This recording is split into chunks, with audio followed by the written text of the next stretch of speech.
ఈ కార్యక్రమం ద్వారా ఒకటి చెప్పదలుచుకున్నాం. తెలుగుదేశం పార్టీ నిలబడిందే బీసీల మీద. బీసీలు అనేవాళ్ళు ఓటు వేయకపోతే ఈ రోజున తెలుగుదేశం పార్టీ ఉండేది కాదు. మీరు చంద్రబాబు నాయుడు గారు వెన్నుపోటుతోనే తెలుగుదేశం పార్టీని తీసుకున్నారు కాబట్టి బీసీలు విలువ లేక తెలియకుండా మీకు పోతా ఉంది. అదే నందమూరి తారక రామారావు గారు మహాత్ముడు ఎక్కడ ఉన్నారో గానీ ఆయన బీసీలని అందరినీ కలుపుకొని బీసీలకి రాజ్యాధికార దిశగా తీసుకెళ్లిన మహానుభావుడికి వెన్నుపోటు పొడిచిన నీకు ఏం తెలుసు బీసీల విలువ అని అడుగుతా ఉన్నాను.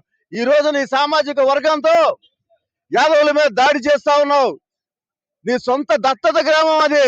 యాదవుల మీద దాడి చేస్తా ఉన్నావు. యాదవులు అంటే మేము చాలా సహనంగా ఉన్నాం. ఈ రాష్ట్రంలో కానీ దేశంలో కానీ చూసిన అత్యధిక మంది యాదవులు ఉన్నాం మేము. మా రాజ్యాధికారం గురించి అని కాదు, మా ఆత్మాభిమానం దెబ్బ తిందంటే తెలుగుదేశం పార్టీని బంగాళాఖాతంలో కలిపేస్తాం. యాదవుల సత్తా ఏంటో చూపిస్తాం. మీకేముంది? యాదవులు అంటే మేము రాజ్యాలు వెళ్ళడం, రాజులు రాజ్యాధికారాలు పొందిన వాళ్ళం. ఈ రోజున యాదవ కాపురులు వాళ్ళు బతుకు తెరువు గురించి ఆలోచిస్తా ఉంటే మేము ఒకటి కోరుతా ఉన్నాం ఈ ప్రభుత్వాన్ని. బీసీల మీద దాడులు ఆపండి. ప్రతి చోట బీసీ బీసీ బీసీ బీసీ బీసీలకి వెన్నుపోటు పడుస్తున్నావు. చంద్రబాబు నాయుడు, పవన్ కళ్యాణ్ గారు ఎక్కడ ఉన్నారు? ప్రశ్నించరా? నీ సొంత కులం బీసీ సాయి చంపేస్తే తల్లి రోజులు పెడతా ఉంటే బూడిదిగానే రా.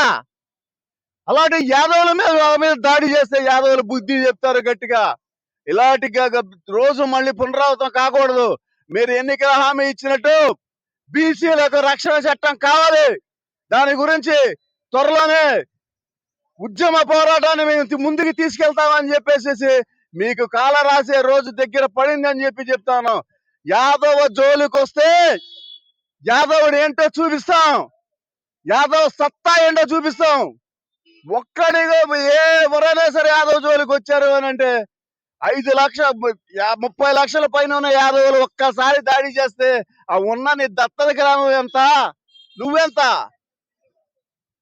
బీసీల మీద దాడులను తగ్గించకపోతే మీ ప్రభుత్వానికి కాల రాసే టీడీపీ అంటే ఒకటి ఉంది అనే చరిత్ర, నువ్వు చరిత్ర అనేది వద్దన్నావు. ఆ చరిత్ర లేకుండా పోద్దని చెప్పేసి బీసీల తరపు నుండి మేము హెచ్చరిస్తా ఉన్నాం.